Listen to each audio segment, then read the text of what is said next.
ಪ್ರೀತಿಯುಳ್ಳ ದೇವಜನರೇ, ನಿಮ್ಮೆಲ್ಲರಿಗೂ ಕರ್ತನಾದ ಯೇಸು ಕ್ರಿಸ್ತನ ನಾಮದಲ್ಲಿ ವಂದನೆಗಳು. ಈ ನೂತನವಾದ ದಿನದಲ್ಲಿ ನಿಮ್ಮೆಲ್ಲರನ್ನ ನೋಡುವುದರಲ್ಲಿ ನಾನು ಬಹಳ ಸಂತೋಷವುಳ್ಳವನಾಗಿದ್ದೇನೆ. ನಿಮ್ಮೆಲ್ಲರಿಗೂ ಶುಭ ಮುಂಜಾನೆ. ಕರ್ತನ ತಾನು ನಿಮ್ಮನ್ನು ಧಾರಾಳವಾಗಿ ಆಶೀರ್ವಾದ ಮಾಡಲಿ. ಈ ದಿನ ಕೂಡ ದೇವರ ವಾಕ್ಯವನ್ನು ಧ್ಯಾನಿಸೋಣ. ಈ ದಿನ ದೇವರ ವಾಕ್ಯದ ಧ್ಯಾನಕ್ಕಾಗಿರುವಂಥ ವಿಷಯ, ನಿಮ್ಮ ವಿರೋಧ ಶಕುನ ನಡೆಯದು. ಅದಕ್ಕೆ ಆಧಾರವಾಗಿ ಅರಣ್ಯಕಾಂಡ 23ನೇ ಅಧ್ಯಾಯ 23ನೇ ವಾಕ್ಯ, ಯಾಕೋಬರಲ್ಲಿ ಶಕುನ ನೋಡುವುದು ಇಲ್ಲ, ಇಸ್ರಾಯೇಲರಲ್ಲಿ ಕನಿ ಕೇಳುವುದೂ ಇಲ್ಲ. ಇಲ್ಲಿ ವಾಕ್ಯ ಹೇಳುತ್ತದೆ, ದೇವ ಜನರು ಶಕುನ ನೋಡೋದಿಲ್ಲಂತೆ. ಅಂದರೆ ದೇವ ಮಕ್ಕಳಿಗೆ ಮಾಟ ಮಂತ್ರ ಹತ್ತುವುದಿಲ್ಲ ರೀ. ಹಳೆ ಒಡಂಬಡಿಕೆಯಲ್ಲಿ ಮೋವಾಬ್ಯರ ಅರಸನಾದಂಥ ಬಾಲಾಕನು ಇಸ್ರಾಯೇಲರೊಂದಿಗೆ ಕೋಪಗೊಂಡು ಇಸ್ರಾಯೇಲರನ್ನು ಶಪಿಸಲು ಬಿಳಾಮನೆಂಬ ಪ್ರವಾದಿಯನ್ನು ಕರೆತಂದನು.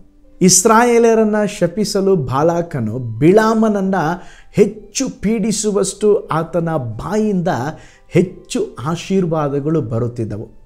ಆಮೇಲೆ ಬಾಲಾಕನಿಗೆ ಬಿಳಾಮನು ಹೇಳಿದನು, ಅವರನ್ನು ಆಶೀರ್ವದಿಸುವುದಕ್ಕೆ ನನಗೆ ಅಪ್ಪಣೆಯಾಯಿತು.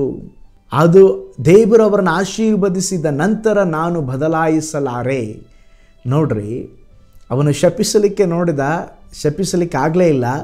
ದೇವರ ಆಶೀರ್ವಾದ ಮಾತುಗಳನ್ನೇ ನುಡಿಸಿದರು. ಅದಕ್ಕೆ ವಾಕ್ಯ ಹೇಳ್ತದೆ, ದೇವ ಜನರಿಗೆ ಮಾಟ ಮಂತ್ರ ತಗುಲುವುದೇ ಇಲ್ಲ. 3 ಸಾರಿ ಅವನು ಪ್ರಯತ್ನಿಸಿದನ್ರಿ. ಅದಾದ ನಂತರವಾಗಿ ಅವನಿಗೆ ಆಗಲಿಲ್ಲ, ಬಿಟ್ಟನು. ನೋಡ್ರಿ, ಅವನು ಹೇಳ್ತಾನೆ, ಇಸ್ರಾಯೇಲರನ್ನು ಆಶೀರ್ವದಿಸುವುದು ದೇವರ ಚಿತ್ತ ಬಯಕೆ, ಅದಕ್ಕೆ ವಿರೋಧವಾಗಿ ನನಗೇನು ಮಾಡಲಿಕ್ಕಾಗ್ತಾ ಇಲ್ಲ ಎಂಬುದಾಗಿ ಅವನು ಹೇಳ್ತಾ ಇದ್ದಾನೆ. ಇಸ್ರಾಯೇಲರ ವಿರುದ್ಧ ಶಕುನ ನೋಡುವುದನ್ನು ಆತನು ನಿರಾಕರಿಸಿದನು. ಇನ್ನೊಂದು ಮಾತಿನಲ್ಲಿ ಹೇಳುವುದಾದರೆ, ದೇವರು ಆಶೀರ್ವದಿಸಿದ್ದವರನ್ನು ಶಪಿಸುವುದು ಫಲಿಸದು.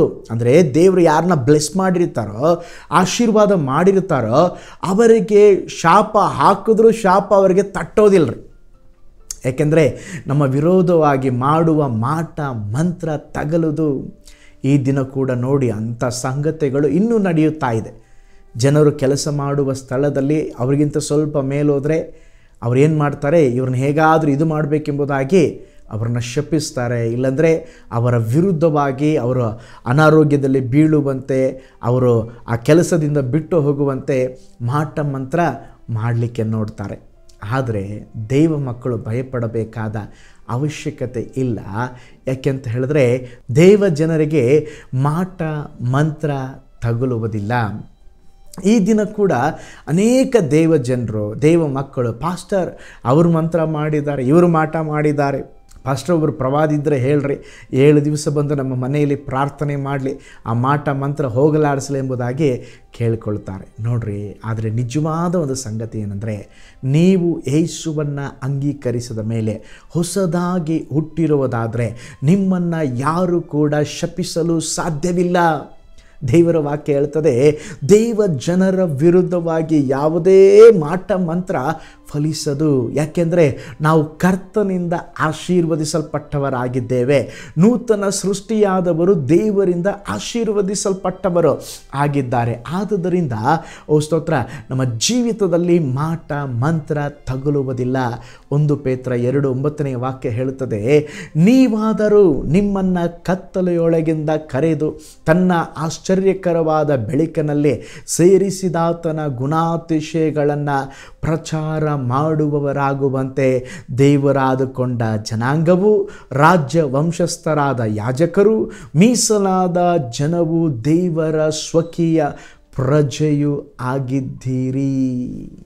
ಇಲ್ಲಿ ವಾಕ್ಯ ಹೇಳುತ್ತದೆ, ದೇವರಾದುಕೊಂಡ ಜನಾಂಗ.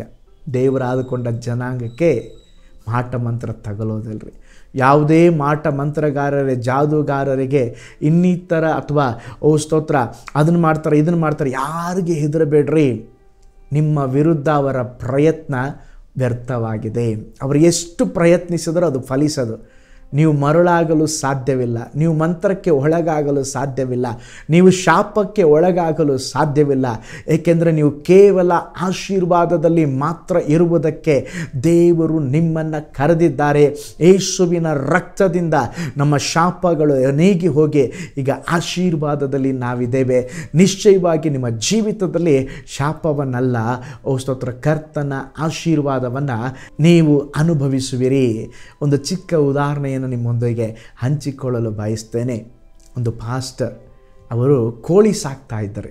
ಅಂದರೆ ಸುಮ್ಮನೆ ಮನೆಯಲ್ಲೇ ಆ ಚರ್ಚಲ್ಲೇ ಅವ್ರದ್ದೊಂದು ಸ್ಕೂಲ್ ಇದೆ, ಅಲ್ಲೆಲ್ಲ ಕೋಳಿಗಳನ್ನು ಸಾಕಾಣಿಕೆ ಮಾಡ್ತಾಯಿದ್ರು. ಯಾರಾದರೂ ಕೇಳಿದ್ರೆ ಅದನ್ನು ಅವರು ಮಾರ್ತಾಯಿದ್ರು. ಇವರೇನು ಮಾಡೋರು ಅಂದರೆ ಆ ಕೋಳಿಗೆ ಆಹಾರ ಚೆಲ್ಲುವಾಗ ಆ ಅಕ್ಕಿ ಅಥವಾ ಏನಾದರೂ ಕೋಳಿಗೆ ಕೊಡುವಂಥ ಆ ಆಹಾರಕ್ಕಾಗಿ ಪ್ರಾರ್ಥನೆ ಮಾಡಿ ಆ ಕೋಳಿಗೆ ಕೊಡ್ತಾಯಿದ್ರಂತೆ. ಚೆನ್ನಾಗಿದೆ ಅಲ್ವಾ? ಹಾಗೆ ಕೋಳಿಗಳು ಅವನ್ನು ತಿಂತಾಯಿದ್ವು. ಒಂದು ಸಾರಿ ಒಂದು ಅಮಾವಾಸ್ಯೆಯಲ್ಲಿ ಈ ಪಾಸ್ಟರ್ ಹತ್ರ ಒಂದು ಕೋಳಿಯನ್ನು ತೆಗೆದುಕೊಂಡು ಏನೋ ಮಾಟ ಮಂತ್ರಕ್ಕೆ ತೆಗೆದುಕೊಂಡು ಹೋಗಿದ್ದಾರೆ. ಅಲ್ಲಿ ಮಾಟ ಮಂತ್ರ ಮಾಡುವಂಥ ಆ ವ್ಯಕ್ತಿಯ ಮೇಲೆ ದೆವ್ವ ಬಂದಿದೆ. ಆ ವ್ಯಕ್ತಿ ಹೇಳ್ತಾ ಇದ್ದಾನೆ, ಈ ಕೋಳಿಯನ್ನು ಬಲಿ ಕೊಡಬೇಡ್ರಿ, ಈ ಕೋಳಿ ನನಗೆ ಇಷ್ಟ ಇಲ್ಲ, ಈ ಕೋಳಿಯನ್ನು ಬಲಿ ಕೊಡಬೇಡ್ರಿ. ಯಾಕೆಂತ ಕೇಳಿದ್ರೆ ಈ ಕೋಳಿ ಪ್ರಾರ್ಥನೆ ಮಾಡಿ ಕೊಟ್ಟ ಆಹಾರ ತಿಂದಿದೆ, ಇದು ನನಗೆ ಸ್ವೀಕರಿಸಲು ಸಾಧ್ಯವಿಲ್ಲ. ನೋಡ್ರಿ, ಕೇಳೋದಕ್ಕೆ ಸ್ವಲ್ಪ ಜೋಕ್ ಆಗಿದೆ. ಒಂದು ಪ್ರೇಯರ್ ಮಾಡಿ ಕೊಟ್ಟಂಥ ಅವ್ರಿಗೆ ಏನು ಆಹಾರ ಹಾಕ್ತಾರೆ ಕೋಳಿಗಳಿಗೆ, ಪ್ರೇಯರ್ ಮಾಡಿ ಕೊಟ್ಟಿದ್ದಕ್ಕೆ ಆ ಕೋಳಿನೇ ಅಯ್ಯೋ ಅದನ್ನು ನನಗೆ ಬೇಡ, ಅದನ್ನು ತೆಗೆದುಕೊಳ್ಳೋದಿಲ್ಲ ಎಂಬುದಾಗಿ ದೆವ್ವ ಹೇಳ್ತಾ ಇದೆ. ಅಂದರೆ ನೋಡ್ರಿ, ಜನರ ಒಟ್ಟಿಗೆ ದೇವರು ಇರುವಾಗ, ದೇವರ ಬೆಳಕಿರುವಾಗ, ದೇವರ ವಾಕ್ಯ ಇರುವಾಗ ಯಾವ ದುಷ್ಟಾತ್ಮ ನಮ್ಮನ್ನು ಮುಟ್ಲಿಕ್ಕೆ ಸಾಧ್ಯನೇ ಇಲ್ಲ. ಅದಕ್ಕೆ ದೇವರ ವಾಕ್ಯ ಹೇಳ್ತದೆ, ನಿನ್ನ ವಿರುದ್ಧವಾಗಿ ರೂಪಿಸಿದ ಯಾವ ಆಯುಧವು ಜಯಿಸದು. ಆಗಿರೋದಾದರೆ ದೇವರ ವಾಕ್ಯವನ್ನು ನಂಬೋಣ, ಸುಮ್ಮನೆ ಭಯಪಡಬೇಡ್ರಿ, ದೇವ್ರನ್ನ ನಂಬ್ರಿ. ನಾನು ದೇವರ ಮಗಳು, ದೇವರ ಮಗ, ನನಗೇನೂ ಆಗೋದಿಲ್ಲ. ಕಣ್ಗಳ ಮುಚ್ಚಿ ನಾವು ಪ್ರಾರ್ಥನೆ ಮಾಡಿಕೊಳ್ಳೋಣ. ಈ ದಿವಸ ನಂಬೋಣ, ನಮ್ಮ ಶಾಪವೆಲ್ಲ ದೇವರು ನೀಗಿಸಿದ್ದಾರೆ. ನಮ್ಮ ವಿರೋಧವಾಗಿ ಜನ ಹೇಳ್ಬೋದು, ನಮ್ಮ ವಿರೋಧವಾಗಿ ಅನೇಕ ಕಾರ್ಯಗಳನ್ನು ಮಾಡಲಿಕ್ಕೆ ನೋಡ್ತಾ ಇರ್ಬೋದು, ನಮಗೆ ತಾಕುವುದಿಲ್ಲ. ಏಕೆಂದರೆ ದೇವರ ವಾಕ್ಯ ಹೇಳುತ್ತದೆ, ನಿನ್ನ ಗೂಡಾರದ ಸಮೀಪಕ್ಕೂ ಯಾವ ಉಪದ್ರವೂ ಬಾರದೆಂಬುದಾಗಿ. ಏಕೆಂದರೆ ನಾವು ಪರಾತ್ಮರನ ಮೊರೆ ಹೊಕ್ಕಿದ್ದೇವೆ. ಪರಾತ್ಮರನ ಮೊರೆಯಲ್ಲಿ ನಾವಿರೋದ್ರಿಂದ ನಮಗೇನೂ ಆಗೋದಿಲ್ಲ. ನಾವು ಕಣ್ಗಳನ್ನು ಮುಚ್ಚಿ ನಾವು ಪ್ರಾರ್ಥನೆ ಮಾಡೋಣ. ದೇವರೇ, ಈ ವಾಕ್ಯವನ್ನು ನಂಬ್ತೇನಪ್ಪ. ದೇವರೇ ಸ್ತೋತ್ರ, ಇನ್ನು ನಾನು ಭಯದಲ್ಲಿ ಜೀವಿಸೋದಿಲ್ಲ, ಕೃಪೆ ಕೊಡ್ರಿ ಎಂಬುದಾಗಿ ಪ್ರಾರ್ಥನೆ ಮಾಡಿರಿ. ನಾವು ಪ್ರಾರ್ಥನೆ ಮಾಡಿಕೊಳ್ಳೋಣ. ಪರಲೋಕದಲ್ಲಿ ವಾಸ ಮಾಡುವ ನಮ್ಮ ತಂದೆಯಾದ ದೇವರೇ, ಈ ನೂತನವಾದ ದಿನದಲ್ಲಿ ಕೂಡ ದೇವರೇ ನಿನ್ನ ವಾಕ್ಯವನ್ನು ಧ್ಯಾನಿಸುವಂತೆ ನಮಗೆ ಸಹಾಯ ಮಾಡಿದ್ದೀರಾ. ವಾಕ್ಯವನ್ನು ಕೇಳಿದ ಪ್ರತಿಯೊಬ್ಬರನ್ನು ಮುಟ್ಟ್ರಿ, ಧೈರ್ಯಪಡಿಸ್ರಿ. ಅನೇಕರಿಗೆ ಭಯ ಆವರಿಸಿದೆ, ಆ ಭಯವನ್ನು ನೀಗಿಸಿರಿ ಕರ್ತನೆ. ಎಲ್ಲ ಕರ್ತನೆ, ದುಷ್ಟಾತ್ಮನ ಕ್ರಿಯೆಗಳು ನಜರೇತಿನ ಯೇಸುವಿನ ನಾಮದಲ್ಲಿ ಲಯವಾಗಲೆಂಬುದಾಗಿ ನಾವು ಪ್ರಾರ್ಥಿಸ್ತೇವೆ. ನಿನ್ನ ವಾಕ್ಯ ಏನು ಹೇಳ್ತದೋ ಅದನ್ನು ನಂಬುವಂತೆ ನಮಗೆ ಕೃಪೆ ಕೊಡ್ರಿ ಸ್ವಾಮಿ. ನೀವು ಆಳ್ವಿಕೆ ಮಾಡ್ರಪ್ಪ. ದೇವರೇ ಸ್ತೋತ್ರ, ಈ ದಿನ ಕೂಡ ದೇವರೇ ನಿನ್ನ ಜನರೊಟ್ಟಿಗೆ ಇರ್ರಿ. ಅವ್ರು ಮಾಡುವ ಕೈ ಪ್ರಯಾಸಗಳಲ್ಲಿ ಕರ್ತನೆ ನೀವು ಬ್ಲೆಸ್ ಮಾಡಿರಿ. ಅವರ ಜೊತೆಯಲ್ಲಿರಬೇಕು, ಅವರು ನಿಮ್ಮ ಪ್ರಸನ್ನತೆ ಅನುಭವಿಸಬೇಕು. ಈ ದಿನ ಕೂಡ ನಿನ್ನ ಮಕ್ಕಳ ಜೀವಿತದಲ್ಲಿ ಒಂದು ಅದ್ಭುತ ನಡೆಯಲಪ್ಪ. ಒಪ್ಪಿಸಿಕೊಡ್ತೇವೆ, ದೊಡ್ಡ ಕಾರ್ಯ ಮಾಡಿರಿ ಯೇಸುವಿನ ಹೆಸರಿನಲ್ಲಿ ತಂದೆ, ಆಮೇನ್. Price the lord. ಕರ್ತನು ನಿಮ್ಮನ್ನು ಧಾರಾಳವಾಗಿ ಆಶೀರ್ವಾದ ಮಾಡಲಿ. God bless you.